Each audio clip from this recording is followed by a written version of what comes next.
शरद पवार यांनी विधानसभा निवडणुकीत दोघं भेटून 160 पेक्षा जास्त जागा निवडून घेत असल्याचा दावा केलाय। यात उद्धव ठाकरे यांनी मुंबईमध्ये पत्रकार परिषदेमध्ये ही प्रतिक्रिया दिली आहे। निवडणुकीच्या काळात अशी लोक भेटतात, पण आता मतचोरीचा प्रकार समोर आल्यानंतर या लोकांना भेटण्याचा रस हा निर्माण झालाय।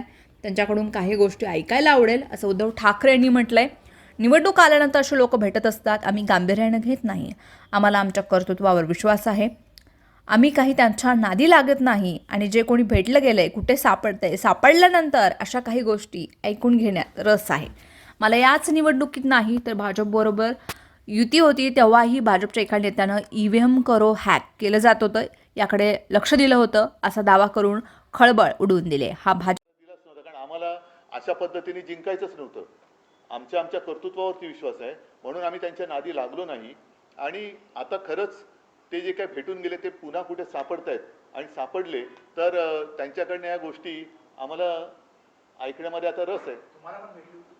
नाही, मला याच निवडणुकीत नाही, यापूर्वी सुद्धा अगदी जेव्हा आमची भारतीय जनता पक्षाबरोबर युती होती तेव्हा भाजपाचेच एक नेते EVM कसं हॅक केलं जातं हे त्याचं त्यांनी इकडे आम्हाला प्रात्यक्षिक दिलं होतं। नाही, आता ते नेते नाही आहेत, आता नुसतेच आहेत। स्थानिक स्वराज्य संस्थांच्या निवडणुकातील व्हीव्हीपॅट देखील काढलं। आमची मागणी होती, बॅलेट पेपरवर निवडणुका घ्या, व्हीव्हीपॅटवरील मतमोजणी घ्या। ती मोजणी देखील कधीच झाली नाही, झाली तीही तुरळक ठिकाणी। आता तर व्हीव्हीपॅट काढून टाकलं जात आहे असं उद्धव ठाकरेंनी म्हटलंय। निवडणूक आयोग निर्णय घेत सुटलंय। आम्हाला तर व्हीव्हीपॅटवर देखील संशय होता, रिसीट जशाच्या तशा पडते की नाही, पण निवडणूक आयोग स्वतःच्या मर्जीनुसार एक निर्णय घेत चाललाय।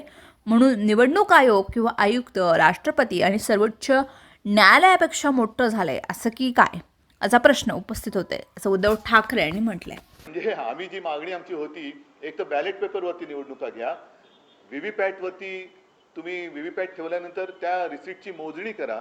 ती मोजणी कधीच झालेली नाहीये। एक काही थोडंसं एक त्याला काय म्हणतात सिम्बॉलिक अशी मोजणी होते, आता ते व्हीव्हीपॅट पण काढून टाकतात।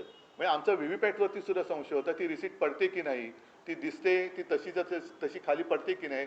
म्हणजे एक एक निर्णय हे निवडणूक आयोग स्वतःच्या मर्जीनुसार घेत चाललेले आहेत। म्हणून मी विचारलं की निवडणूक आयोग राष्ट्रपतींपेक्षा मोठे झालेत का निवडणूक आयुक्त?